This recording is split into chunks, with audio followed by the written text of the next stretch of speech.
Welcome back to the Lords of Lore podcast. I'm Matt. I'm Luca. I'm Joe. And we are the Lords of Lore. Joe, welcome to the main show. Thank you for having me. Yeah, we've had Joe on unabashed twice. Yes. To talk about My Hero Academia as well as Destiny.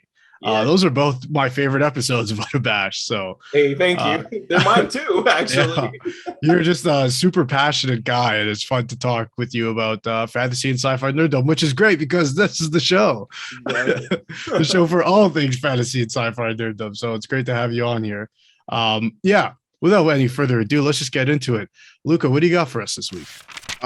I watched 2001 A Space Odyssey For the first time? For the first time in my life. Wow. Yep. I am 26 and I watched it for the first time.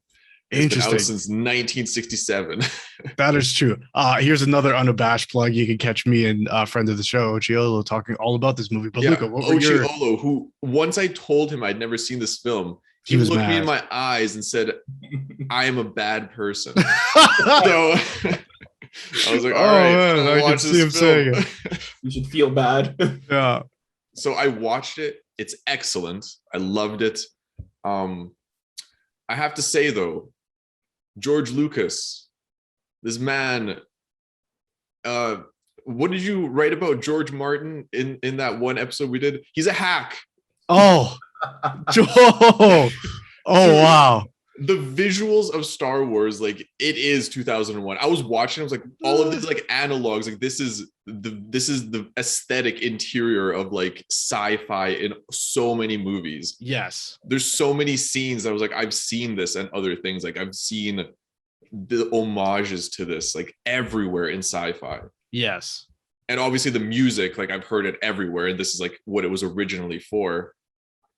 But yeah, like obviously, like this is the inspiration, like the godfather of sci-fi, and I can see it. I don't understand it. I really don't. I don't know if you guys remember the ending. Like Yes, yeah, of course. like the whole final like 30-40 minute sequence. Go ahead. I was about to ask that. So go ahead. So my interpretation of it after seeing it once, I still haven't seen video analysis of it. So, oh my god, what's the dude's name? I forgot it again. Hal. No, Not Hal. Man. Oh god. But the lead character guy. Lead character. Yeah. Anyway, the last guy, like the last astronaut who's on the ship, he turns Hal off. The way I saw it was his whole like trippy journey, like with all the landscapes and various colors and stuff, like, and then him seeing himself grow older.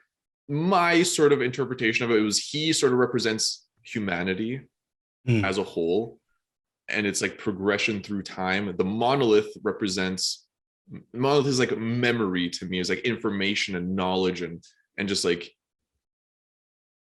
advancement. Yeah, like maybe like the seed, and then the embryo at the end, like the baby. I saw it as like time has sort of like the cycle of time is reset, and we're back to the beginning of the film, and it is like seeding life onto the planet Earth once again. That is how I saw it after talking to my mom after watching it together. Okay, you watched it together. We did, yeah. Was she like your mom? You've watched some sci-fi stuff with before, and Dune, Yes. Yep. Which is sci-fi. I don't know why I needed to clarify that, but was she like into it, or because that movie's a bit of a slow burn? What were her thoughts? Well, she's a fan. She had seen it before, like years and years ago. Right. She also was like, yeah, I don't get it either. Like, let's talk. Yeah. Okay. There's so much to address with what you've said so far.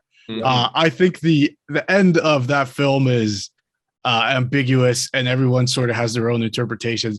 And I've never heard one that I was like, nah, probably not. Like just years now, that's the first time I've sort of heard it phrased in that way. And I'm like, yeah, it could be. Yeah. Like, who knows what the fuck that guy was trying to prove with that movie. But yeah. Before I address the other stuff you said, Joe, do you have any feelings about the end of that movie? It's been a while since you've seen it. Yeah, it's been quite a bit. I've actually seen a few like what are they called? Like in-depth reviews of them that I have touched on similar topics like that you discussed. So I think you're in the right ballpark of your feelings on it. So for me, I kind of just went blank. Like I said, it's been a while, so Even like the embryo thing, I'm like, oh Jesus, yeah, that did happen. So I don't really have much to contribute here. Oh, no worries.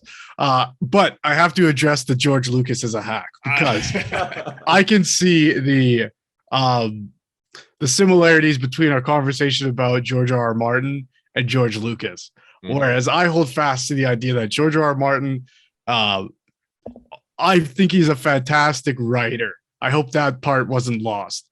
I think the mystery and sort of the feudal politics in Game of Thrones is interesting.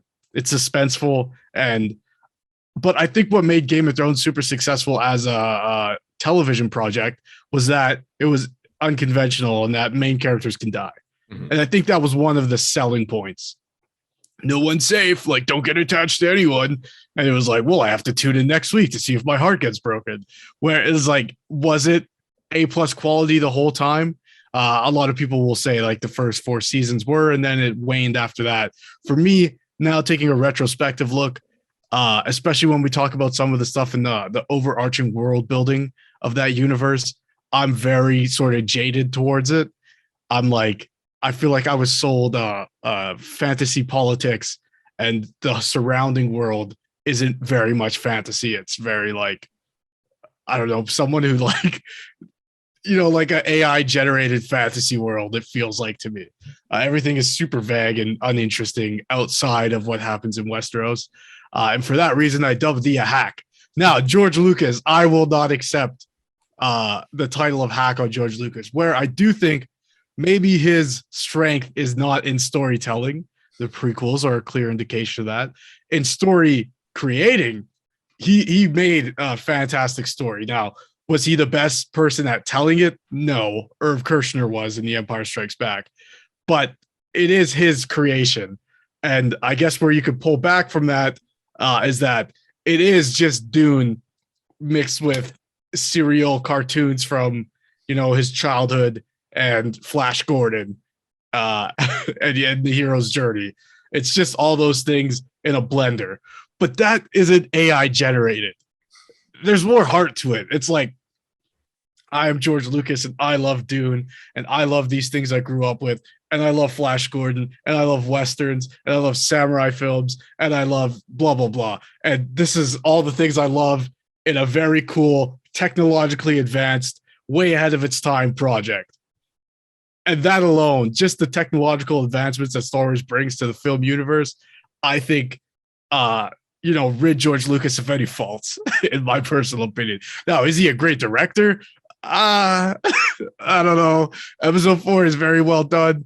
1, 2, and 3 are shaky at best, and definitely controversial. I love those films, but I can't sit here and tell you they're well directed and executed storytelling entries. So I reject that notion, Luca. I know.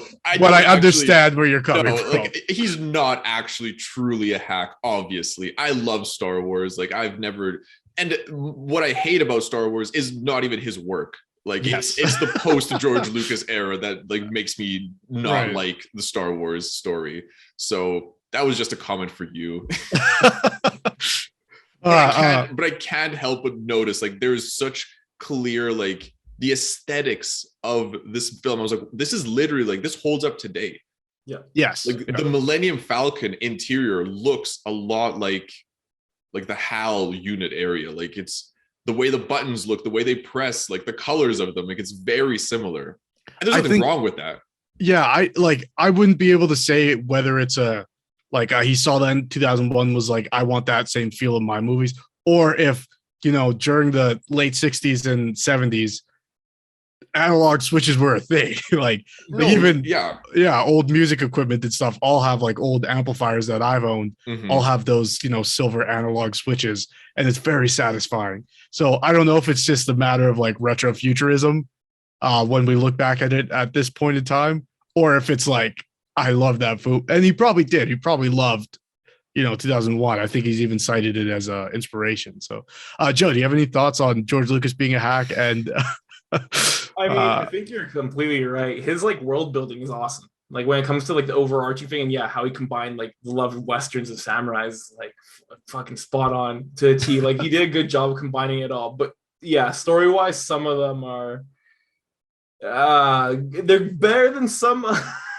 Some are like I really enjoy, some not Yeah. so much. But the overall world of like that of Star Wars, I fucking love it. And like I'm not as deeply as a fan as you, but anytime I watch any media or any show that has to do with Star Wars, I just fall in love. And I just started Book of Boba Fett, so Nice. I'm excited to watch the rest of the episodes. But yeah, I'm not as a hardcore fan, but I usually enjoy any media Star Wars wise.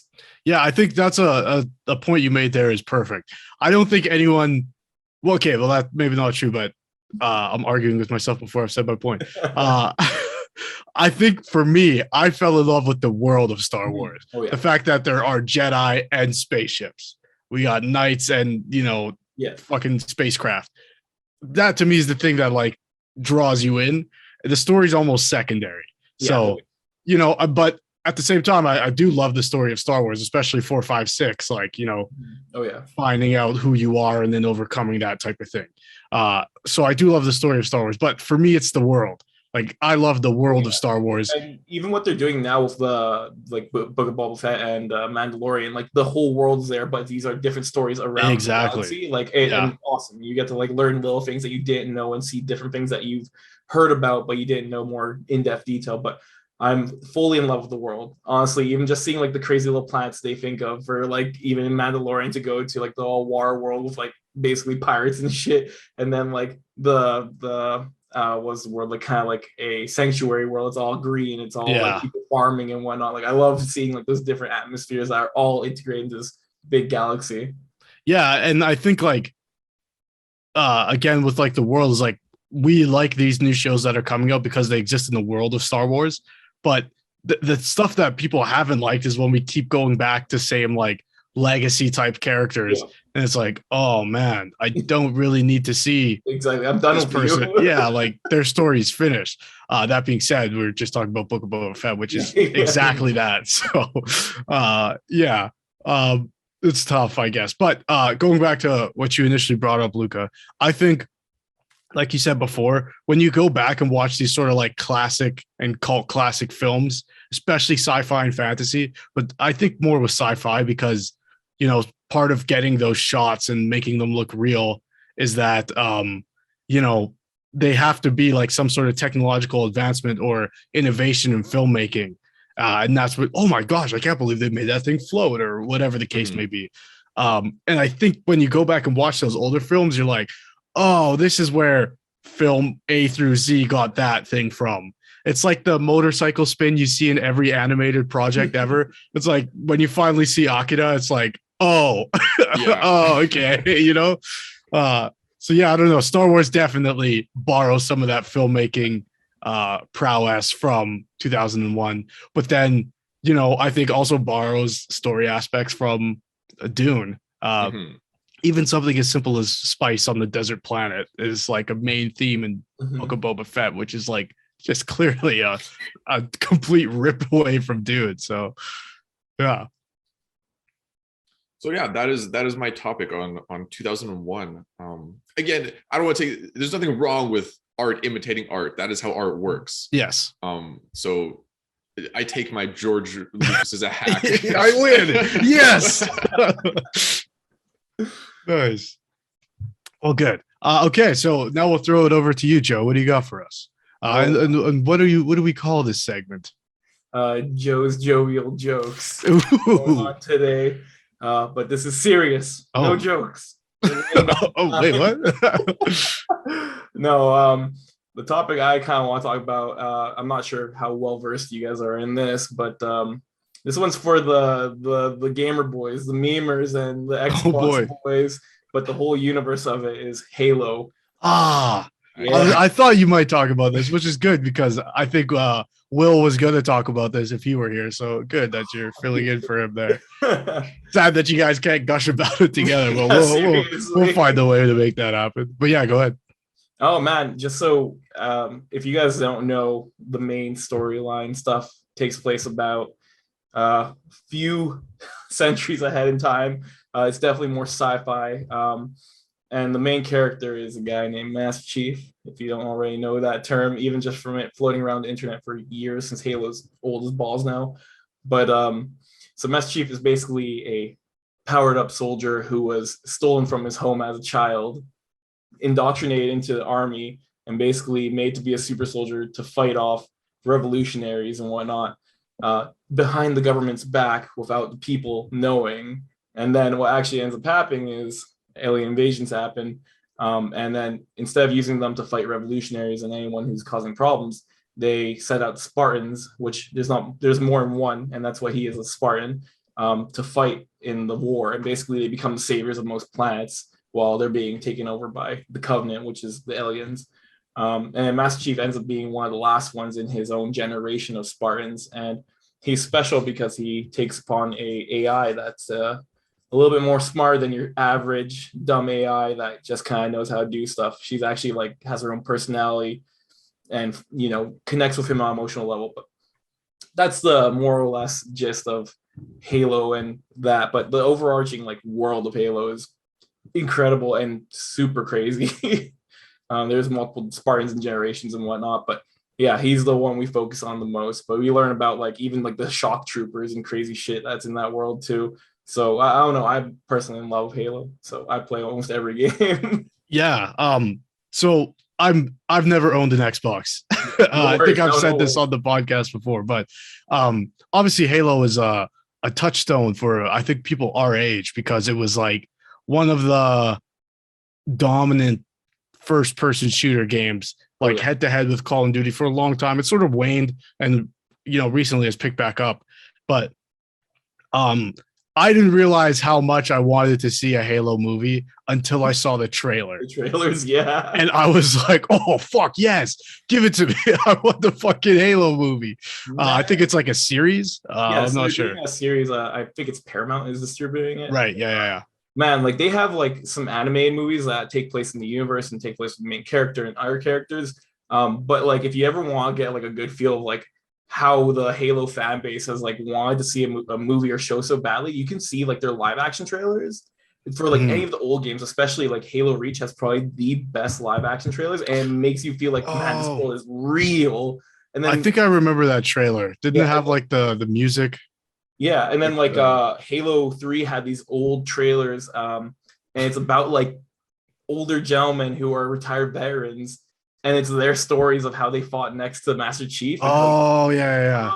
And there's like a museum that they're in. You see them talking. There's like little like figures that people made to like represent the wars and whatnot. But it's like the most like heartfelt thing because it feels like these people are genuinely talking from like and it's like oh my god, they just hit home so well with their live action trailers. And some of them, like I've shown even my girlfriend, she's like, why isn't there a show yet? I'm like, yeah, that's what we've been saying. Yeah. So I'm excited that they're finally doing a show, and that's why I figured I was like perfect timing to bring it up. Yeah. Some real world lore about Halo. They tried to get a movie going about 10 to 15 years ago. Yep. Fuck, I'm old, man. Holy shit. Trust me. But and they were pitching it around Hollywood, and it just never got picked up because it was too big to make. Yeah, it was pretty hefty stuff, and a lot of people at that time too. There was so much sci-fi crap out too, like in terms of like movies that were being made that was kind of like just adding onto the pile. So a lot of people weren't willing to watch it, especially people who don't know the Halo stuff. You know, it was more for the people who are already immersed in it. And video game movies historically have not worked at all. There hasn't been one. I would say maybe we can take Detective Pikachu as like our one success. Yeah, we did it, everyone. I haven't seen the Sonic movie yet, so maybe that's good. I don't know, but so they've been trying to make this for a long time. So I'm glad that it's finally being made, and I know people have been trying to make this, like fans of the series have been trying to get this made for a long time. And I remember there was like a film on Netflix, a Halo film, and it wasn't about the Master Chief. I think it was about maybe like the ODST thing. Like I can't remember. People. The one you're talking about, there's one that was Halo Legends, which is like the one that's like different animation styles, and it's all combined into like one movie, and they're all different ones. I don't know about a live. This was like a live action, and it just dealt with like one of their bases being attacked, and they gotta like survive until Master Chief I sort think I know of what you're talking shows about. I up. just Yeah, can't. Right, but it didn't have like Master Chief in it. It was like Yeah, No. it exactly. was like younger recruits training, and then they Exactly, get yeah. attacked. Yeah, Right? actually, what Yeah. it was is it was a story about another Halo Spartan that is a newer generation one, but it's before he becomes a Spartan. And it's about can't remember his first name, but his name is Locke or something. But he's one of like the Marines that's stuck there too. I remember this. Yes, I totally. Yeah. There's a space elevator in it, right? Yep. Yes. Yeah, cool. Space elevator. I love it. So yeah, I guess like seeing the trailer, Joe, do you feel like was it one of those trailers that made you go, oh, I don't know. Yeah, Nope. I'll hold judgment, but I don't know. Or were you like me and were like, fuck yeah, finally. It's a 50-50. So they released a teaser at first. In the first teaser, I was like, fuck yeah, well, like headbanging. It is amazing. Yeah. But then the second one that came out, it like everything looks great in terms of like aesthetic, like how they have like their effects and like the armor. It looks awesome to me personally. The one thing that I think almost every Halo person can agree on though is the AI he has named Cortana. In the game, she's like a synthetic looking like humanoid, but she looks like Data basically moving to make a human look. But Right. in the trailer for the new one, they basically put this girl in makeup and gave her a blue wig and like a suit. It doesn't look good Oh, no. at all. And the one redeeming part they have is apparently they were going to cast someone for that to be like different, and then that fell through with COVID and everything. So instead of fucking around too much, basically what they did was they grabbed the actual main voice actor of Cortana and made her Cortana in the show, but they also made her act it too. So she is like I'm looking Cortana, at but it's her photos of voice. this. So Yeah. that's cool. But I did recognize that. Like when she came up on screen in the trailer, I was like, hey, that's the one. Like that, I know that voice. Yeah. But and I think like during the games, it got to a point where they were doing mocap. So like the face is her face too. So that's cool. But yeah, it doesn't look great. No, in like the it trailer. did her voice and did like a fucking effect and CGI or something just to make it look like the synthetic thing that she's supposed to look like in the game. I would be okay with the effect over like slap her with a blue wig and blue contacts, and even if they just put like a blue Photoshop filter Yeah, over her, it would even look better. A little tint on her. Yeah. And like I don't like you've done it in a game, so there's no excuse really.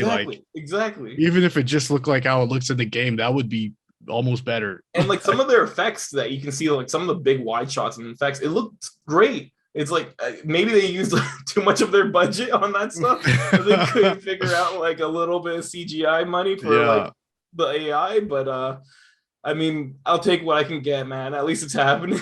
Yeah, even if they made her like a little Star Wars hologram effect, it would look better than that would have been better. Just the solid woman. It's definitely one of those iffy ones. I'm hoping enough feedback from the community can hopefully at least do some touch-ups after effects just to make her look a little bit better. Yeah, we got them to change Sonic before that came out. Exactly. Hey, I'm not trying to like riot against them or anything. Like I said, I'll take what I can get, but they definitely dropped the ball a little bit on that one. Yeah, that's the right. Like, yeah, they should have had that ready to go for the trailer if they're making changes or planning to, anyways. But exactly. Yeah, hopefully it comes out. Do you guys have a guilty pleasure video game movie? Oof. I mean, video game movie. Oh, Jesus. I don't know that I've even seen, like, most of the time I see like a video game movie announced, I'm like, it'll be Actually, I got one. Go for it. Almost any of the Resident Evils are usually pretty like substandard, but they're fun to watch with friends and like, you know, have a good joke, have a beer or so and drink them.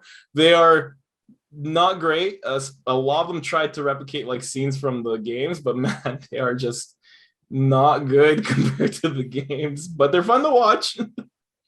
Yeah. I was gonna first say Mortal Kombat. I haven't seen the new one. Me neither. But the old like 90s one, I remember watching that and being like, oh, everyone's so cool. And then seeing clips of it as an adult, I'm like, fuck, that looks awful. But I will say, I did see Warcraft in the theaters twice. Is it a good film? It's not. It's really not. It's a pretty bad film. But I enjoyed seeing all those things in the game on screen because it was just cool. I wish that film would have been better. I'm with you there. I didn't. That's again not a good movie, but the effects were cheesy enough to be like, this looks like a live action video game. Yes. Yeah. And it had like, I like that dude, like Travis Fimmel or something from Vikings. Like I liked him, so I was like, I just watched it. Yeah, because of him. But yeah, that is it was like campy enough to be like, it clearly doesn't take itself seriously, which is good. But the plot was so serious. But the plot was very serious. Yeah.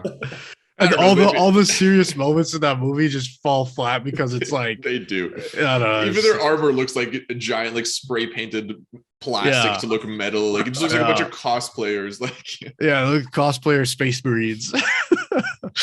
Yeah. Well, yeah. Joe, do you have anything else on Halo? On Halo, I mean, I can go all day, man. Don't get me started. We'll have to get you and Will in the same room and just do it. We'll just do it unabashed where I just like sign out. You guys just go for it. This is the show. I'm leaving. I come back. You guys are just like fighting. Yeah. I don't know, man. I'm excited to see the show do good, but I'm really hoping that the show leads into almost like basically with Star Wars, what they've been doing is like the smaller like stories that we don't get to see through the main games and stuff. Like the game ODST, a lot of people have a love-hate relationship with that game, mostly because it didn't have online, but that like game is about like the orbital shock troopers. They're not the Master Chief. They're not like powered up humans. They're just dudes in suits with guns trying to survive and do like some covert missions. But it's great, and I want to see that stuff touched on. And even like in that Halo Legends movie, like with all like the different animations, all the little stories they even touched on, like half of them, like you get into the story, it kind of gets to like a good conclusion, but you're like, fuck, I want to see more. Like keep going. Yeah. I hope this show does a good enough job that they can start to hopefully make smaller series, or even like a web series of some of the stuff, because I'm fully invested in the Halo world, and I love like everything to do with like even just Master Chief. But man, like the universe is big enough, they can definitely fuck around a little bit. Yeah, I that would be cool to see like a Halo like cinematic universe. Exactly. Definitely. I'm just like, I'm waiting for when Will comes back to the show and he's like, I fucking hated the trailer. He's like out of left field. Like, fuck Cortana first, baby. Yeah. First off. Okay, let's sorry, go ahead. So far the armor and stuff looks pretty good. So like, yeah, I thought so too. But the first sort of up close shot they show of the helmet, I was like, whoa, okay.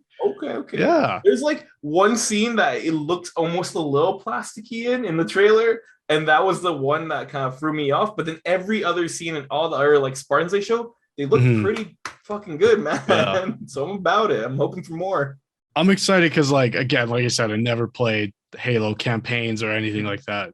So I'm excited to, if this is good, become a fan of Halo, because I am just like, I enjoyed, shooting rocket launchers at people and stuff, but I don't really know the lore. I like, I've seen videos about, Reach and all, like there's ancient religions and curses and the flood and blah, blah, blah, blah, blah. But I've never really gotten into it myself. But I will say, if I don't buy Paramount Plus for myself, I'll definitely be borrowing someone else's. So they've sold me on that just to see this. We'll have to connect about that. We'll figure out a plan, man. Yeah. All right. Let's jump into Matt's Meanders Mumblings. My topic is very vague today. I just wanted to talk about time travel, specifically in fantasy and sci-fi, but I feel like anytime you have time travel, it becomes sci-fi, if not fantasy, with it being magic. The reason I was inspired to think about this is something that doesn't actually contain time travel, but I have been reading Dune, and in Dune, I will say completely spoiler-free as I discuss this in case anyone hasn't seen the film, and my co-host may not, and that's fine. But let's say a character called the Lisan El Gaib can see possibilities into the future, and that determines their course of action. There's a lot of sort of excerpts in the book that say sometimes they chose not to go forward with that thing and changed it in a way that was beneficial to them, and things that they thought they were doing right turned out differently, because you can never be too sure of what things are going to factor into the changing of time and future. But it made it really interesting to me that like having a character that can see the future while still existing in the present and being able to influence the present without having to time travel. I thought that was an interesting take. And I just thought about how much I love time travel in stories that don't really lend itself to time travel as often. Obviously, we know sci-fi does quite a bit. And, you know, there's time travel's become a trope in itself now, I guess, opposed to like a mechanism for storytelling. It's more of a, we'll throw a trope in here type of thing. I think Endgame, spoilers, is a pretty perfect example of time travel being used as a device in the story, because it makes sense. It was also like super fan service, being able to relive some of the classic moments of this film franchise. I've talked a lot about Rise of the Ranger and the Echoes of Fate series. And that character sort of by some magical means jumping 1,000 years into the future, and everyone they knew and loved has been frozen in time. And, you know, he just has to live with now being 1,000 years forward and doesn't know what's going on. To me, that was sort of like, oh my gosh, you can do this in fantasy. I've never really seen that done. But shortly before that, I actually read a book that Luca, you just finished, called Blood Song, where there is a little bit of time travel in a very unconventional time travel way. So I'll get your thoughts on that. But Joe, we'll start with you. What is your just overall feelings about time travel and maybe some of your favorite uses? Oh man, I was trying to think about it. As soon as you did, I'm like, oh man, what have I seen as time travel? I personally do like time travel. I don't know. I'm a fan of it. I like when people can kind of like mess with time. I love like even like my favorite movie going back to when I was younger was like Butterfly Effect, and being able to go back Oh wow. and something and then like watching it change your future and like changing your multiple outcomes. Mhm. But I think you're right. It's totally used as a trope now to usually push the plot in some way. But if done well, it can be really good. If done poorly, you're left asking more questions than you started with. Yeah. Like one of my favorite shows I'm watching right now, Dr. Stone. It's like this guy who basically gets stuck in time, or stuck. The humanity gets stuck in stone basically, and they end up being like 4,000 years in the future, and just like, yeah, I love the whole idea of basically how world has changed. And even for me, like I'm just like, I wonder what our future is going to be like. But seeing Yeah. like even like it represented in media, it always like blows my mind how people think of like the futuristic time travel and how the world may change, and then how our current world is evolving in that direction. But in shows, it can be done really well, and depending on the universe, like it's, you know, dependent on that. But I personally really like time travel a lot. It just depends on how it's used. And if the more sparingly used, the more I enjoy it. But when it becomes a huge plot point, then I start to kind of brush it off more. Yeah. I almost feel though like there are characters who that's their only function. Like someone like people might hate me for saying this, but like Doctor Who, which I don't think is a bad or becomes trope area, but like that is what they do. This person can move through time, exist sort of outside of time, and can influence things in a certain way. To me, that's like a cool character, because like that is your function. Exactly. Even a movie which is much maligned, but The Time Traveler's Wife, which I've only seen once, but just this idea, and it's one of those time travels where everything has already happened, and you know things happen that are unexplainable, and then we later on see why that was because of the time travel type of thing, which sort of reminds me of like Arrival, which is a great time travel story. Oh, so Spoilers. good. So Um, good. had me weeping. But Luca, we'll go over to you. Time travel, just your general thoughts and feelings, and then what do you think about the sort of unconventional use of it in Bloodsong? In general, I'm like, if there's too much time travel, I'm not a huge fan, because you will make plot holes. Yeah. Like, it's just inevitable. So I've rarely enjoyed a story that's purely based on time travel, except there's the show on Netflix called The Dark. I don't know if you guys have seen it. It's called just Dark. Right. It was on my top 10 list of things I've seen in 2021. Yeah. Like that is a story that is purely based on time travel, and I really enjoy it. And it's just getting more and more convoluted, but I still haven't found any plot holes. So in general, I've been apprehensive. Like usually when I hear there's a time travel movie, I'm like, I'll probably watch it, but like I get confused. And then like when I hear explanation videos like showing you all the plot holes, I'm like, okay, yeah, another plot hole riddled. But like you said, Bloodsong is a really interesting use of it because it's time travel in like the spiritual sense, where like the main character touches a stone and like his spirit is sent back in time, and he's like conversing with another person in their own time, and she is seeing like, you know, neither of them are going anywhere, but they're like conversing through time. And I love that. And it comes up a couple of times in the Raven Shadow trilogy. Yeah. Like I just finished the trilogy. Oh, you did? Great. I did, yeah. So there's a few instances where that happens, and I love that. Another actually interesting sort of like similar way of time travel that I've seen in fantasy is in the Red Queen's War and the Broken Empire. It's the Mark Lawrence trilogies. Right. They both happen on Earth, in a post-apocalyptic Earth that has gone through nuclear war, and like magic becomes real. And thousands of years later, humans, you know, re-establish civilization, and they discover the machines of like the old humanity. And these machines have like echoes of people's consciousness, essentially. It's like all their memories and knowledge in a computer, and they're essentially sci-fi spirits. Like it's their spiritual body in like a machine. And like so they've like traveled through time in that sense, where most of them don't even remember the world they came from. They're now like trapped in the myths and stories of the new people that have reestablished civilization. So that is like a super interesting use of it in like a fantasy setting. Yeah, holy shit. I can't not mention Futurama. Yeah. Oh man. Yeah. Get me started. I love that show so much. One of my favorites of all time, and that is like sci-fi comedy time travel, just the best. So okay, so when you said it, I initially thought of one specific episode. You guys know what I'm talking about, probably. Yes, I can already tell. But so that one starts off as time travel just as a means to get our character into a fish out of water situation. And now the whole show takes place in the future. So it starts off with time travel to set us up, and you can't go back, blah, blah, blah, blah, blah. But also there's the episode with like the dog and Giuseppe's Pizza and like oh my God. Cry, man. I'm gonna cry right now. So fucking sad.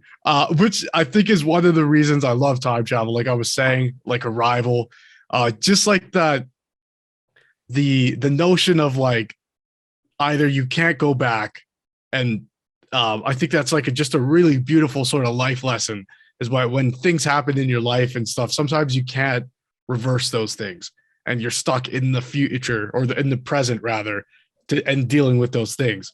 And then there's also, you know, the notion of, even if I could go back, I would do everything the same, because you know, I interacted with people I love and did the things I wanted to do, or died in a valiant way, or whatever the case may be. And both of those things, I think you only really get those in that certain context from time travel. I don't know. I just think it's fascinating that like we as humans have like this innate sort of sick interest with being able to travel back in time. But it's a thing that, you know, up until now and probably ever, we won't be able to do. And so we use like these stories, especially when you talk about fantasy and sci-fi, because like I was saying before, time travel itself is science fiction in most cases, but especially when it's fantasy or already in a sci-fi world, it's like, now it's like escapism upon the human condition, like at like there's levels of escapism, and it's like, whoa, what are we running from here? Like we should be able to talk about these things. But like just that feeling of like having to express your desire to want to fix past mistakes or go relive certain moments, and then putting that through the lens of like a fantasy or a sci-fi project. It's just, I don't know, it's really like cathartic, but also like super depressing to think about that. Like, this is where we're at as like a functioning race, that like we have to tell stories in this way to get something out of it. You know what I mean? Yeah. You guys have any thoughts or feelings about that? I mean, I think you're right. Like, there's too many like symbolism you can make from like, yeah, time travel. Like, it's someone trying to figure out how to fix their wrongs, and they can never go back and fix it half the time. Yeah. Or like, or yeah, a form of escapism. Like, okay, well, what if I went and did this instead? And it's like, it doesn't end up better. Usually, it ends up worse half the time. Like, Yeah. you gotta just stick with your main path and stay with it. But usually, that's like the lesson you want to learn. But yeah, I think it can, if done with the right kind of lesson, it's usually pretty fun and easy to watch. But there's like some media you can watch that's just like, it's too campy about it. It's like, oh, you should get away with some extra time travel, and like that's the stuff that I'm like, I don't care about that. Like, that brings nothing to the table. It's just there to make your show more interesting. It's like, I want to see something that actually drives the plot if you're going to use time travel. Right. Yeah. Like, the character's got to learn something. Exactly. You can't just go back in time and be like, hey, dad, you know, it's got to be like in the moment we get an Endgame where like Tony goes back and sees his dad. That's a moment because like we know in the present he can't have that. Mm-hmm. And so this is like his one moment, you know, and he like tries to play it cool for a bit and then can't, type of thing. Yeah. And it's like, that means a lot for us as viewers because we know he's reliving all his past mistakes in that moment. And so when he goes back to the present, you know, like he has that closure now. Exactly. Whereas like when, you know, in sort of lesser quality days when people go back and interact with people that they know, and it's just like, that was weird. It's like, what was the point? Like, exactly, you know? Nothing. See, when I think about time travel, what I don't like about it is the Terminator type time travel. See, that's what I don't like. We're just like it gets so convoluted that it doesn't even matter. It's like the time travel is just, there's always going back and like changing things. You just lose any sense of like a story or stakes or anything. It's like, or the X-Men style, like they've done it a few times. Maybe I'm wrong. Maybe they haven't done time travel, but they're just always messing up their timelines. They did. I think it's one of the. They did. They sent Wolverine back. Yeah. See, that's another sort of unconventional way of doing it, where they don't send someone in a machine back through time or something. It's like, I'm sending your current brain into the body of your 20-year-old self, you know, in a different time, I guess. Like to me, that's fascinating. That's cool. Yeah, but they didn't really do much with it, as far as I remember. I feel like I love Days of Future Past.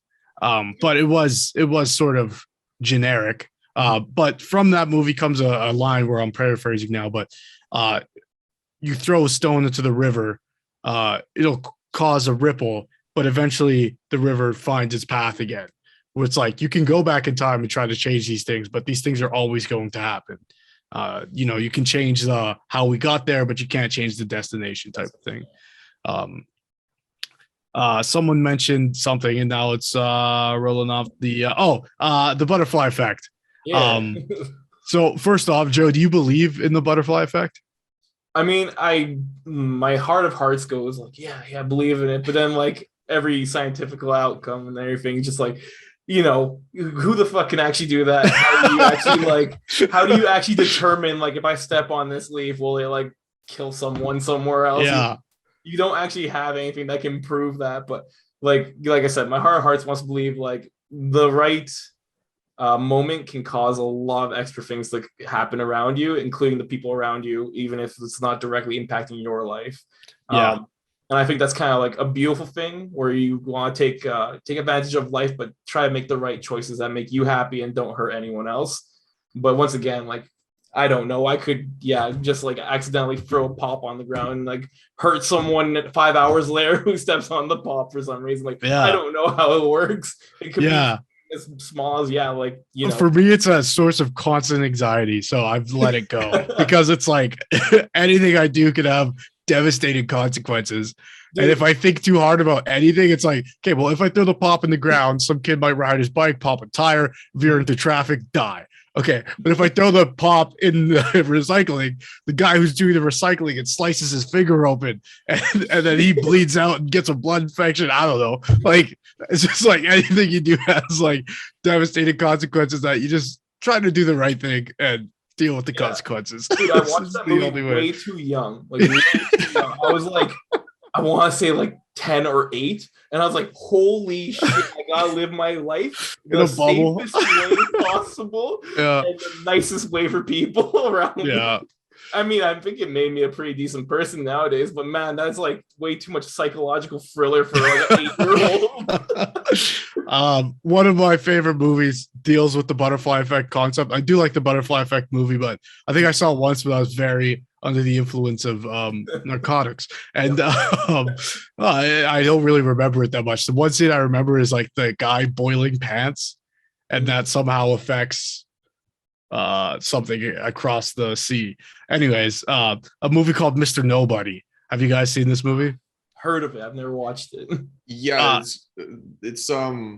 it's Jared like multiple. Leto. Yes, Jared Leto. Yeah. Yep. I think maybe we watched it together, Luca, because I probably would have made you watch it. But yeah, it deals with the same effect, and it's like seeing how this person's life plays out in different ways if one thing changes. And it's like the divergent moment is when he like stays with his mom or his dad, right? As a kid. Yeah. Which is super interesting. So if anybody, and a very sci-fi type of movie. But it's sort of like beautiful and sad, and you know, all the things that I want out of a time travel or butterfly effect type of movie. Like, show me the devastating consequences of going back in time or trying to change things in time. I would recommend, if you like that type of stuff, like, you know, actual consequential movie, like time jumping. This one's definitely underrated, and it's kind of got like one of those mess scores where like you had to really enjoy like the concept of it before if to enjoy the movie. But Project Almanac, like literally, if I take like movies I really like Arrival is on there, and then Project Almanac's like right underneath that. Okay, it's similar. It's about like these young people who basically discover how to time travel with like some weird gear. I don't want to spoil too much, but you see them fucking around with it, and you see how their impact ends up like butterfly affecting the world. But then also like how it affects like themselves and like running into each other, or like even being in close proximity of like their past self in some set, like how it affects them and how it can like basically make someone delete themselves out of reality. It's really good. I would highly recommend if you like that type of stuff. So I got one last question for you guys. If you could go into a sci-fi or fantasy world at the time of its last entry, so that's a little bit confusing. So if we're talking Star Wars, it's at the end of episode 9. If we're talking Halo, it's at the end of the most recent game. And you could go back, you could join that world at this time, and you had access to a time machine or time travel device. Which world would you choose, and what would you go back and change? And you're just like a pleb. Dude. Yeah, but you have omniscient knowledge of everything that's transpired. Okay. That's tough. Oh yeah, what a loaded question. Yeah, I don't even have an example I chose for myself. I just thought of this question. So I'll stall for time while you guys try to think of an answer. It's tough to not say Star Wars and say like I would, make sure Ben Solo didn't turn to the dark side, and then we could still like Luke. I won't say that. I think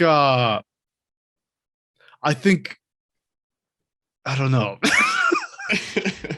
I don't know. It's so tough. So you're saying which plot points you'd go and change? Which action would I take? Like, and I'm just myself. I can only do what I'm capable of. So if I go into Star Wars, I don't have the Force. I might have access to a star craft, but I don't. But I'm just me. I've made my decision. It is going to be Star Wars. I go back and I time travel to Anakin's apartment right before he goes to the Jedi Temple, and I just like in his. I think they live in like some sort of apartment. So I just go in the elevator and I go, "Hey man, I know what you're thinking. Don't do it. She's going to be okay." And that's all. And he's, what the fuck? And maybe he doesn't go to the Jedi Temple and kill Mace Windu. You know, maybe he stays at home and everything in the galaxy far, far away works out. And, you know, we get Anakin raising his children as a gray Jedi type person with Auntie Ahsoka around. Yeah, that's what I would do. That's pretty solid. I like that. I like that. I think I'm hopping into the DC universe and going up to Crime Alley Theater where Batman's parents get killed, and I'm taking a bullet for the man. Erasing the Batman behind the dude, you know, chopping. What about all the people okay, that Batman saved? Yeah. It's like I know you save a lot of people in the future, but it's a lot of depression, man. You're gonna be stuck like that for a while. Let me just be happy, enjoy your family, please. Yeah, have a childhood, man. Yeah, just be a child, please. Stay forever innocent. Just becomes like a billionaire piece of shit. Yeah, totally fucking backfire. He creates the Amazon of the DC universe. Creates Dogecoin. Yeah. Oh, I love that answer. What about you, Luca? I'd have to go change the most devastating moment of my recent memory of reading, and it would be in Malazan. I would go save Troll Sengar. I won't elaborate because you guys haven't. I don't know, Matt, I know you haven't. I don't think any either of you have read these books, but I would change the fate of Troll because it is just. I was devastated. Okay, so you explaining how you would change it, is that spoiler territory? Like, I mean, it's a character death that I would avoid because it was just, I cried. I was in the car, I was crying, and I thought of the Sword of Kaigan too. Oh, wait, hang on. I changed my answer. As soon as I said it, I was like, no. Yo, fuck all those kids in the Jedi Temple. Yo, I would wake up, what's his name? Mamoru? No, fucking his father. Oh, yeah. Oh, man. Oh, yeah. Luca, what are you doing, man? I'd have what to. Are That's you doing to me? Fuck, man. That's so sad. Yeah. It'd either be that or the Malazan. I would. What is his name? Holy shit. Takeru. Yeah, I would go find Takeru on the mountain, slap him in the face, smack him in the face, wake him up out of his fucking meditation. Like, go save your son, damn it. Yeah. Oh man. Spoilers for the Sword of Kaigan, but yeah. Man, that's the one. Fuck. Wow. Yeah, you're totally right. You know, I will. Yeah, either Sword of Kaigan or Anakin. Anakin does kill a lot of kids and people. And you know, helps the Empire get its foot. So probably Mamoru. But Mamoru is pretty cool. So, oh man, what a devastating note to end on. For real, I'm so sad now. I'm thinking about the two most devastating character deaths I can remember in recent time. Yeah. Oh god. Anyway, the sadness fade out. Yeah, I when I asked the question, I don't know why I didn't think it was going to be awful, but anyways, this has been awesome. Thanks for coming on the show, Joe. Yeah, thanks for coming through, man. Thanks for having me, guys.